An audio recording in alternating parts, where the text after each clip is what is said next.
Dear parents, நான் தான் உங்கள் குழந்தைங்களோட ஃபேவரட் ஜீபும்பா பேசுகிறேன். இந்த ஜீபும்பா பாட்காஸ்ட் ஆரம்பிக்கிறதுக்கு முக்கியமான காரணம் என்னன்னு கேட்டிங்கன்னா, குழந்தைங்களோட உலகம் ரொம்பவே அழகானது. ஆனால் நாம் வாழுற இந்த அவசர உலகத்தில் அவங்களுக்கான டைம் அண்ட் ஸ்பேஸை நம்ம கொடுக்க தவறிட்டோம். அவங்கக்கிட்டேருந்து நம்ம ஃபிசிக்கல் ஆக்டிவிட்டியை ஆல்ரெடி எடுத்துட்டோம். அண்ட் இப்போ கொஞ்சமாக அவங்க எல்லாரையுமே ஸ்க்ரீன் அடிக்ட்ஸாக மாறிட்டு வராங்க. சாப்பிடும்போது யூடியூப் பார்க்குறாங்க, தூங்கிறதுக்கு முன்னாடி யூடியூப் பார்க்குறாங்க. கொஞ்சமாக எல்லா நேரமும் அவங்க டிவி, கார்ட்டூன்னு ஸ்க்ரீன் அடிக்ட்ஸாக மாறிட்டு வராங்க. இப்படி அவங்க ஸ்க்ரீன் அடிக்ட்ஸாக மாறிட்டு வர்றதுனால அவங்களோட concentration power and imagination skill எல்லாமே குறைஞ்சிட்டு வரும் அப்படின்னு சொல்லி ஏதோ ஒரு ஆர்டிக்கலை படித்ததான் ஞாபகம். இந்த ஆர்டிக்கலை படித்ததுக்கப்புறம் எல்லாரும் மாதிரியும் என்னால் இதை கடந்து போக முடியல.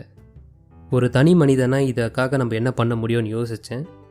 அண்ட் அதுக்கான ஒரு இனிஷியேட்டிவாக தான் நான் இந்த ஜீபும்பா பாட்காஸ்ட்டை தொடங்கினேன்.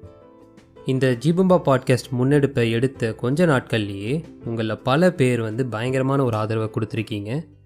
இந்த பாட்காஸ்ட் ஆரம்பித்த கொஞ்சம் மாதங்கள்லேயே 30 நாடுகள் மேலே நீங்கள் கேட்டு என்ஜாய் பண்ணிக்கிட்டு இருக்கீங்க.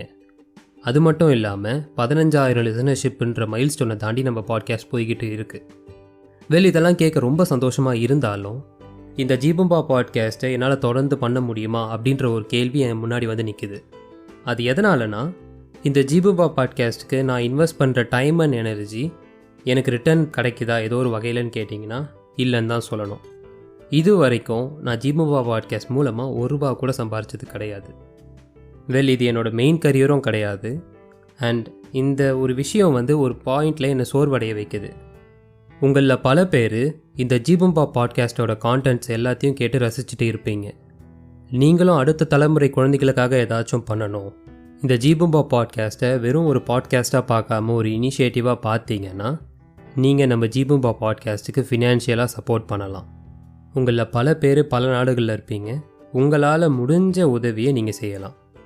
நீங்கள் இந்தியாவில் இருந்தீங்கன்னா கீழே டிஸ்கிரிப்ஷனில் இருக்க யூபிஐ ஐடியை நீங்கள் கூகுள் பே, பேடிஎம், ஃபோன்பே எந்த ஆப் மூலயமாவும் நீங்கள் உங்களோட ஃபினான்ஷியல் சப்போர்ட்டை நீங்கள் கொடுக்கலாம். அப்படி நீங்கள் இந்தியாவில் இல்லாமல் வேறு கண்ட்ரீஸில் இருந்தீங்கன்னா பை மீ காஃபின்ற ஒரு லிங்க் கீழே டிஸ்கிரிப்ஷனில் இருக்கும். அந்த லிங்க் உள்ளே போய் உங்களால் முடிஞ்ச அளவுக்கு நீங்கள் டொனேட் பண்ணலாம். முக்கியமான விஷயம், நீங்கள் இதை விருப்பப்பட்டால் மட்டும் செய்யலாம். இது உங்கள் விருப்பத்துக்கு மாறாக இருக்குன்னா நீங்கள் நம்ம பாட்காஸ்ட் கான்டென்ட்டை என்ஜாய் பண்ணால் மட்டும் போதும். மறக்காமல் உங்களோட ஃப்ரெண்ட்ஸ் அண்ட் ஃபேமிலிஸ்க்கு நம்மளோட பாட்காஸ்ட்டை ஷேர் பண்ணுங்கள்.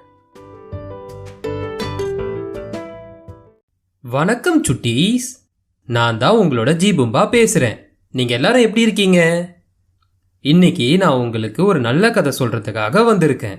அந்த கதையோட பேர் என்னன்னா ரொட்டி மனிதன். இப்போ நம்ம கதை கேட்க போலாமா? ஒரு வீட்டில் ஒரு பாட்டியும் தாத்தாவும் இருந்தாங்க. ஒரு நாள் அந்த பாட்டி மனுஷன் வடிவத்தில் இருக்க ரொட்டி சுட்டாங்க.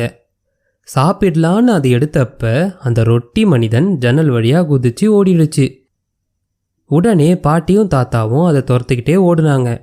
ரொட்டி மனிதன் சொல்லிச்சு, உங்களுக்கு நான் கிடைக்க மாட்டேன் அப்படின்னு சிரிச்சுக்கிட்டே சொல்லிட்டு ஓடிடுச்சு. கொஞ்சம் தூரத்துக்கு அப்புறமா ஒரு பன்னிக்குட்டி இதை பார்த்துது. உடனே அந்த பன்னிக்குட்டிக்கும் அந்த ரொட்டி மனிதனை சாப்பிடணும்னு ஆசை வந்துச்சு. அதுவும் அந்த தாத்தா பாட்டி கூட சேர்ந்து அந்த ரொட்டி மனிதனை துரத்த ஆரம்பிச்சுது. யார்கிட்டையும் மாட்டிக்காம தொடர்ந்து ஓடிச்சு அந்த ரொட்டி மனிதன். கொஞ்ச தூரத்தில் ஒரு மாடு இதை பார்த்துச்சு.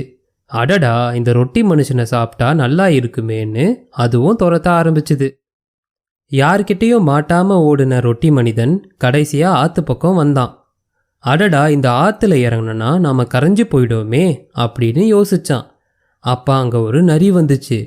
அந்த ரொட்டி மனிதனை எப்படி சாப்பிட்லாம்னு யோசிச்ச அந்த நரி, ரொட்டியே நீ என் மேலே ஏறிக்கிட்டேன்னா நான் உன்னை அந்த பக்கமாக கொண்டு போய் விட்டு காப்பாத்துறேன்னு சொல்லுச்சு. உடனே அந்த ரொட்டி மனிதன் நரியோட தந்திரம் புரியாமல் நரியோட தலையில் ஏறிக்கிட்டான். கொஞ்சம் தூரம் போனதுக்கப்புறம் அந்த நரி தன்னோட வாயை நல்லா திறந்து தலையாக ஆட்டுச்சு. ரொட்டி மனிதன் சரியாக அதோட வாய்க்குள்ளே விழுந்துட்டான். சுட்டீஸ், ரொட்டி மனுஷனோட வாழ்க்கை இப்படி யாரையும் சீக்கிரமாக நம்பக்கூடாதுன்ற நீதியோட முடிஞ்சிடுச்சு.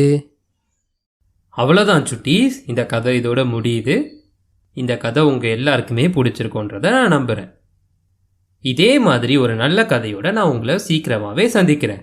அது வரைக்கும் உங்கள் ஜீபும்பா கிட்ட இருந்து டாடா பாபாய்.